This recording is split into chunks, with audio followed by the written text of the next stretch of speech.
आप में से कईयों के अंदर ये सवाल आता होगा कि आखिर मैं चाहता क्या हूँ।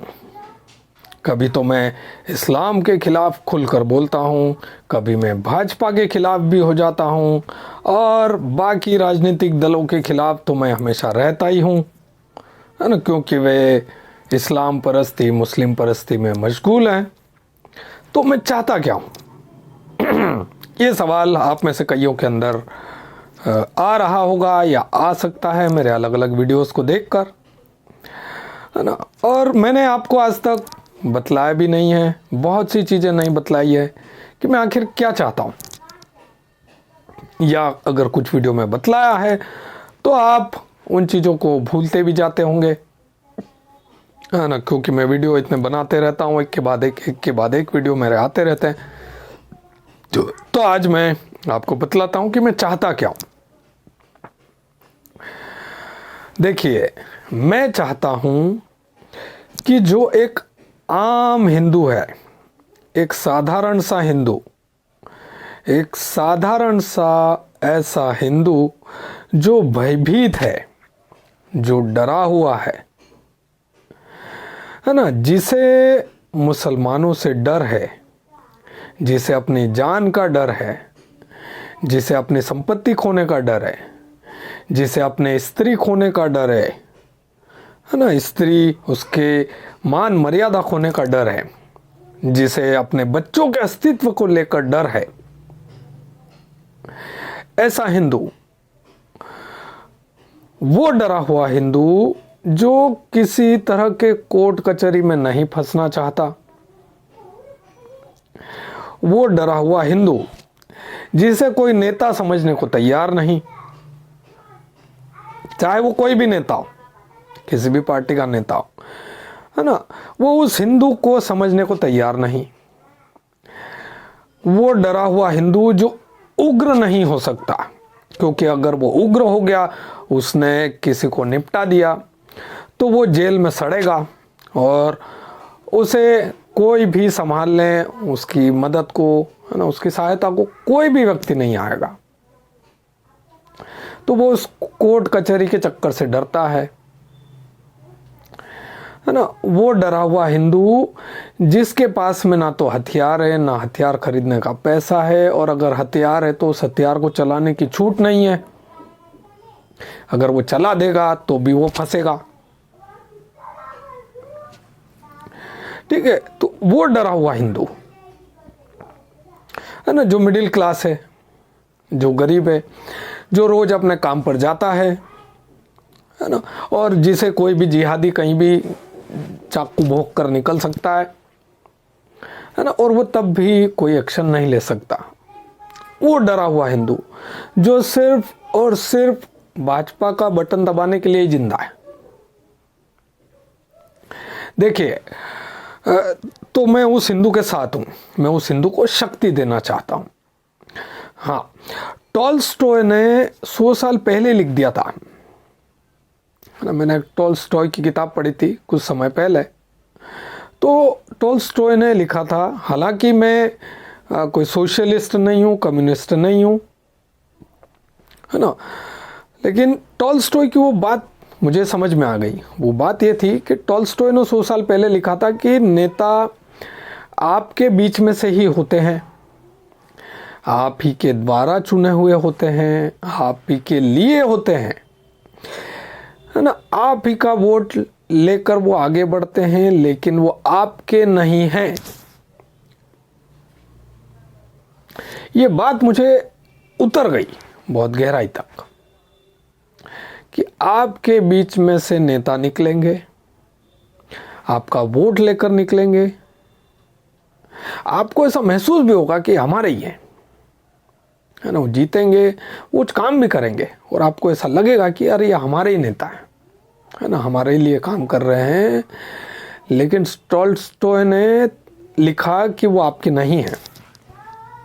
तो ये बात मुझे समझ में आ गई, और ये बात मैं आज भाजपा के ऊपर लागू करता हूँ कि भाजपा के नेता है ना, ज़्यादातर नेता, देखो कई लोग ऐसे होते हैं कि जो किसी कारणवश बोल नहीं पाते हैं, काम नहीं कर पाते हैं, वो मैं समझता हूँ, ठीक है, लेकिन ज़्यादातर नेता इसी प्रवृत्ति के भाजपा के, कि वो आपके बीच में से ही निकले, है ना, उन हिंदुओं का वोट लेकर ही। और हिंदुओं की यही उम्मीद है कि वो हमारा अस्तित्व बचाए। हिंदू यही सोचता है कि किसी तरह हमारा अस्तित्व बचा रहे, है ना, हम सुरक्षित रहें। तो आपने मिर्ज़ापुर एक मूवी वो अपना वेब सीरीज आई थी, उसमें वो नेता बोलता है कि जनता का सुरक्षित रहना महत्वपूर्ण बात नहीं है, जनता का सुरक्षित महसूस करना महत्वपूर्ण बात है ना। तो वायलेंस होना चाहिए त्रिपाठी। तो आप समझ रहे कि जनता सुरक्षित महसूस करे, भले मतलब सुरक्षित रहे नहीं। आज की तारीख में क्या है कि ऑन एन एवरेज आप आरटीआई लगाओ। भाई मैं चाहता हूं कि आप आरटीआई लगाओ, आप डेटा कलेक्ट करो कि इस देश में कितने हिंदुओं की हत्या हो रही है ना, हर दिन मुसलमानों द्वारा।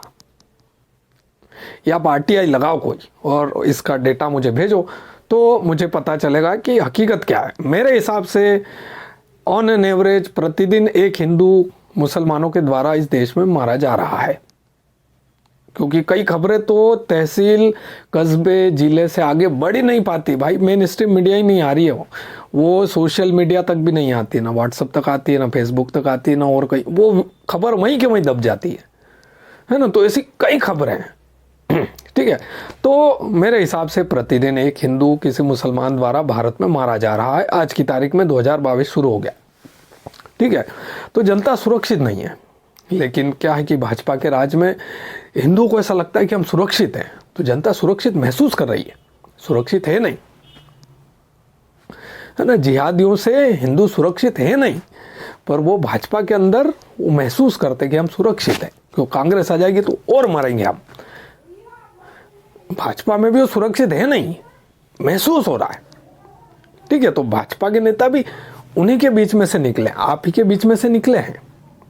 आपको लगता है कि हमारे बीच में से निकले हैं, हमारे भले के लिए निकले हैं, या है ना, ये हमारे अपने लोग हैं। टॉल्स्टॉय ने 100 साल पहले कह दिया था कि नेता, है ना, वो आपके नहीं है, वो आपके अपने नहीं है, वो आप ही के बीच में से निकले, आपके लिए निकले। आपको महसूस होगा, सब कुछ होगा कि वो आपके हैं, लेकिन वो आपके नहीं है। तो भाजपा जो है वो उस आम भयभीत हिंदुओं को शक्ति नहीं दे रही है ना। इससे क्या होगा, अगर वो शक्ति दे दे, अगर मान लो हिंदुओं को हथियार दे दे कि हिंदू अपनी सुरक्षा स्वयं कर पाए, तो फिर भाजपा के वोट कैसे पकेंगे।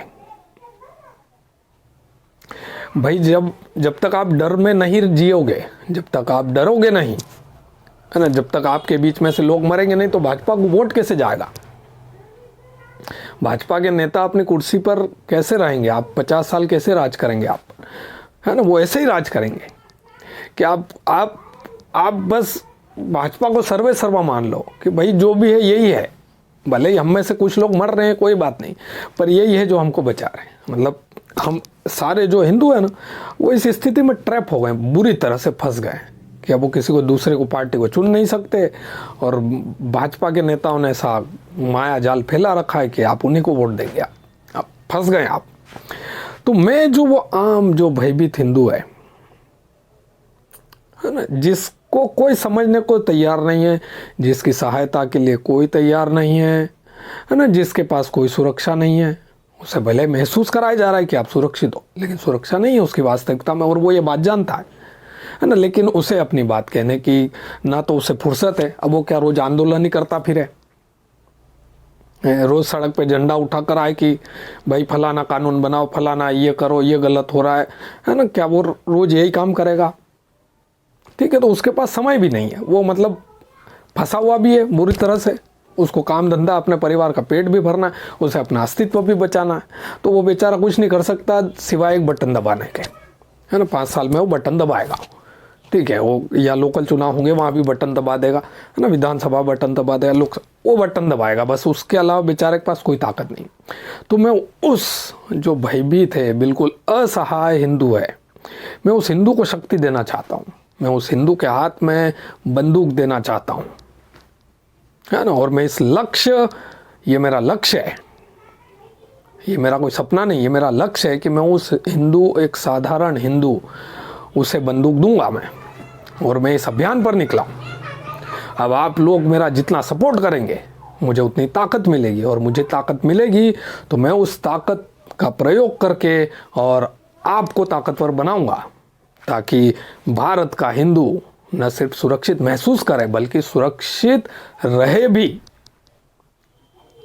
है ना। ये जो डर है, ये जो डर है कि आपने वो भले आपके, है ना, 200 मीटर, 100 मीटर, 500 मीटर दूर पे एक मस्जिद है, वो वहाँ से भोंगा बजा रहा है जिसकी आवाज़ 2-2 किलोमीटर तक आ रही है, रोज़ आपकी 5 बजे नींद खुल रही है ना, लेकिन आपकी मदद को कोई तैयार नहीं। आप भाजपा शासित राज्यों में हैं, ठीक है, लेकिन वो अजानों के स्पीकरों के वॉल्यूम बढ़ते ही जा रहे हैं। आपके नेता चुपचाप कहीं दूर, उन्होंने तो घर ले रखा है, तो पैसे वाले कहीं भी घर ले लें, तो वो कहीं दूर पड़ा है नेता, आपका विधायक, सांसद, है ना, और आप प्रताड़ित हैं, और आप ना बोल पा रहे हैं ना, मतलब आप बस मन मसोक कर रह जाते हैं कि यार मैं करूं क्या, मतलब मैं, अब मैंने वोट दे दिया है, मैं क्या करूं इसके आगे। तो मैं आपको शक्ति देना चाहता हूं, आपके हाथ में बंदूक हो और आप अपनी समस्या का हल निकाल पाएं, आप उस समस्या को खुद हल कर पाएं। मैं इतनी शक्ति देना चाहता हूं कि अगर आप प्रताड़ित हों तो आप एक्शन ले पाएं और आपका कोई बाल भी बांका न कर पाए। ये शक्ति मैं उस साधारण हिंदू को देना चाहता हूं। तो अगर आपको ये कॉन्सेप्ट समझ में आ रहा है कि मैं कह क्या रहा हूं और मैं करना क्या चाहता हूं, तो आप मुझे भरपूर समर्थन करें, है ना, क्योंकि मुझे अगर कोई काम करना है तो मुझे भीड़ चाहिए, है ना। हर व्यक्ति, मतलब जो भी कोई व्यक्ति काम करना चाहता है तो उसके पीछे भीड़ की बहुत ज़रूरत होती है ना, कि बहुत सारे लोगों का उससे समर्थन हासिल हो, तभी वो कुछ कर पाता है, तभी जनता, मतलब जो दुनिया है उसकी सुनती है। तो अभी मेरी कोई सुनेगा नहीं अगर मैं निकल भी जाऊंगा तो मुझे इसके लिए समर्थन की ज़रूरत है ना। तो इसीलिए मैं पहले इस चैनल को खोल कर बैठा हूँ कि मेरी बात आपको समझ में आए, है ना, कि मैं क्या कर रहा हूँ और मैं क्या करना चाहता हूँ। देखिए, आपने ऐसे वीडियो देखे होंगे, है ना, अभी रिसेंटली एक वीडियो वायरल हो रहा है जिसमें अटल बिहारी वाजपेयी, है ना, नरेंद्र दामोदर दास मोदी, ये दोनों साथ साथ बैठे हैं। अटल जी क्या ज्ञान दे रहे हैं कि मैं चाहता हूँ कि, है ना, मुख्यमंत्री जो हैं वो राजधर्म का पालन करें। राजधर्म का पालन क्या मतलब, सभी जो राज्य के लोग हैं उन सभी को बराबर, है ना, अधिकार मिले, सुरक्षा मिले, सब कुछ, ठीक है। तो ये वो एक वीडियो अभी वायरल हो रहा है ना, और उसमें नरेंद्र मोदी जो है वो तपाक से उत्तर दे रहे हैं कि हम तो कर रहे हैं पालन। अब इसमें घोर अज्ञानता की बात यह है कि उन दोनों को, मतलब अटल जी तो स्वर्ग सिधार गए और मोदी जी, इन दोनों को नहीं पता है कि आपके राज्य के लोग कौन है और आपके राज्य में दुश्मन लोग कौन है। जो इस्लाम है वो एक दुश्मन मिलिट्री ऑर्गेनाइजेशन है, अरब की एक मिलिट्री ऑर्गेनाइजेशन है, और मुस्लिम जो हैं वो उस अरबी मिलिट्री के सैनिक है, यानी कि वो दुश्मन मिलिट्री के सैनिक है जो इस अभियान पर लगे हैं कि इस देश से हिंदुओं का सफाया किया जाए और इस देश में उस मिलिट्री की हुकूमत कायम हो जिसका नाम है इस्लाम। अब आप पूछोगे कि अब क्या आप राय लो अगर ये बात को बोलकर मोदी जी से कि अब आप राजधर्म का क्या मतलब समझते हैं, कि आप अपने दुश्मन मिलिट्री को के सैनिकों को आप सब्सिडी देंगे, उनके लिए शौचालय बनवाएंगे, उनके लिए मकान देंगे, है ना, उनको सारी सरकारी सुविधाएं देंगे, और वो भी अपने राज्य के, अपने देश के जो प्रजा है ना, लोग हैं साधारण, उनके टैक्स से आप क्या दुश्मन मिलिट्री के सैनिकों का पेट भरोगे, है ना। तो वो उनको इसका जवाब देने में समय लगेगा, क्योंकि उनको ये कॉन्सेप्ट ही नहीं पता अभी तक। तो भाई पता हो तब तो आदमी एक्ट करे, अब उस व्यक्ति को पता ही नहीं है ना। भाई पता हो तब तो एक्ट करे। तो आप सोच लीजिए कि 20 साल पहले भी वही हाल था, है ना, कि भाजपा समस्या को न समझ पा रही है, न समस्या को जब समझोगे नहीं तो सुलझाओगे कैसे। ना मोदी जी को समझ में आ रहा है, तो जब समझोगे नहीं तो सुलझाओगे कैसे। तो ये प्रॉब्लम है ना। अब चूंकि मैं उस प्रॉब्लम को समझता हूँ और मैं ये भी समझ रहा हूँ कि साधारण जो व्यक्ति है जो हर तरह से फंसा हुआ हिंदू, है ना, कि कहीं ना कहीं फंस जाता है बेचारा, जिसकी कोई मदद नहीं है। मतलब इतना असहाय, इतना दयनीय है बेचारे। जो हिंदू संगठन है वो 10 20 50 लड़के कुछ काम करते हैं, है ना, जो अपने पर केस भी लेने को तैयार हैं, है ना, जो पीट भी रहे हैं, है ना, जो मतलब जो मरने को भी तैयार हैं, उन सभी हिंदुओं के लिए। ठीक है, तो मैं वो सारी पीड़ाएं मैं समझता हूँ। तो मैं चाहता हूँ कि वो 10 20 50 अकेले नहीं रहे, ये सब के सब एक मिलिट्री बनकर काम करे, सारे हिंदू, है ना। और उसके लिए इन सभी हिंदुओं का जो साइके है वो मिलिट्री साइके बनाना पड़ेगा, है ना, कि सबका दिमाग सैनिक की तरह चले, जासूस की तरह चले। और मैं वो चाहता हूँ और मैं उस मिशन पर निकला हूँ। और वो मिशन को पूरा करने के लिए मुझे आपका बहुत ज़्यादा समर्थन चाहिए, है ना, घनघोर सपोर्ट। ठीक है, वो मतलब लाखों करोड़ों की संख्या में मुझे बहुत से लोगों का समर्थन चाहिए, तब जाके मैं वो काम कर पाऊंगा। क्योंकि कोई भी काम आप एक समाज सुधारक बनकर नहीं कर सकते हैं। आपको करने के लिए शक्ति में आना पड़ेगा, है ना, कि आप कुछ कर पाएं। और मैं शक्ति में तभी आ पाऊंगा जब आप मेरा समर्थन करेंगे, क्योंकि मैं उस चीज को समझता हूं और मैं ही उस चीज को, उस समस्या को हल कर सकता हूं। क्योंकि मैं उस समस्या को बहुत गहराई तक समझता हूं। आपके दूसरे नेताओं को तो समझ ही नहीं है उतनी, है ना। आप जब तक आप इस्लाम को समझ ही नहीं पाओगे तब तक आप उस समस्या का हल कैसे कर पाओगे। तो ये सारी समस्या है। तो मेरा जो मिशन है वो आप जो एक साधारण हिंदू हैं, जो पूरी तरह से फंसे हुए हैं, है ना, ये भाजपा के माया जाल में, कि आप बटन दबाते रहो, आप डरते रहो, आप सुरक्षित महसूस करो, आप सुरक्षित रहो ना भले, पर आप महसूस करो, है ना। और आप तब बटन दबाते जाओ बीजेपी के, क्योंकि आपके पास कोई ऑप्शन नहीं है। तो मैं आपकी पीड़ा को समझता हूँ, ठीक है ना। और वो सारे जो 10 20 50 लड़के एक शहर में जो अपने, है ना, अपने ऊपर केस लेने को तैयार है, अपने ऊपर लाठियाँ खाने को तैयार है, बंदूक, है ना, गोलियाँ खाने को तैयार है, जो अपने और सभी हिंदुओं के लिए, है ना। और वो सभी हिंदू जो कुछ भी नहीं कर सकते हैं, मैं उस सारी पीड़ा को समझ रहा हूँ, है ना। और ये सारी पीड़ा मैं हल करना चाहता हूँ।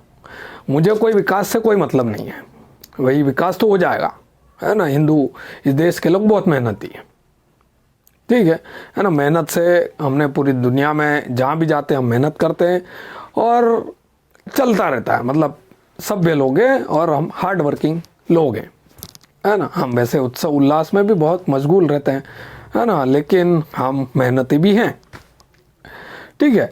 तो वो सब विकास तो सब हो जाएगा। और उस विकास का मतलब क्या कि आपका अस्तित्व ही नहीं रहे, आपकी बेटी की इज्जत ही नहीं रहे, है ना। उसे कोई भी जिहादी पकड़ कर ले जा रहा है लव जिहाद करके, मूर्ख बना के, और आप पूरी तरह से असहाय हो, ठीक है। तो वो सारी पीड़ाएं मैं समझता हूँ और मैं उन सारी पीड़ाओं को दूर करना चाहता हूँ। मेरा एक ही उद्देश्य है कि हिंदू के अस्तित्व को सुरक्षित रखना, हिंदुओं को शक्ति देना, हिंदुओं को शक्ति देना। जब हिंदुओं के हाथ में शक्ति होगी तो हिंदू अपनी सुरक्षा स्वयं कर पाएंगे। उन्हें किसी नेता की कोई ज़रूरत नहीं पड़ेगी, किसी प्रशासन की कोई ज़रूरत नहीं पड़ेगी, हाँ। तो मैं वही चाहता हूँ कि आपके हाथ में शक्ति हो, न कि आप नेता के भरोसे रहो कि आप बटन दबाओगे नेता आपकी सुरक्षा। वो कॉन्सेप्ट नहीं होना चाहिए।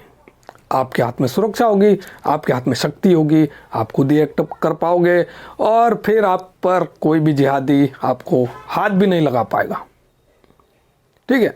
तो अगर आपको मेरे विचार समझ में आते हैं, अगर आपको मेरा लक्ष्य समझ में आता है, तो मुझे सपोर्ट करें, मुझे समर्थन करें और मैं वो बिल्कुल वो काम करके ही रहूँगा, ठीक है। मिलते हैं अगले वीडियो में। चैनल को सब्सक्राइब कर लीजिए, वीडियो को शेयर करें कुछ लोगों को, ताकि मेरे विचार लोगों तक पहुँचे, है ना, हिंदुओं तक पहुँचे और ये बात आगे बढ़े। मिलते हैं अगले वीडियो में। बाय।